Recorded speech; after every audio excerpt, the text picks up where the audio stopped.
Elva linnavolikogu määruste kehtetuks tunnistamine. Kuna eelnevalt oli represseeritud maamaksust vabastamise kohta eraldi määrus, siis praegu käsitletakse selle maamaksust vabastamise korral ja palub siis eelnev määrus kehtetuks tunnistada. Nii, siin vist küsimusi ei ole. Panen siis Elva linnavolikogu määruste kehtetuks tunnistamine. See on T-registris. T-registrid peab riik nüüd.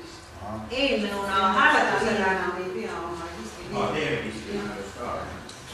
Seoses sellega pole nüüd on. Okei. Nii, panen siis eelnõu hääletusele. Kes on selle määruse poolt, palun käega märkama. Ainsa, oled poolt, jah?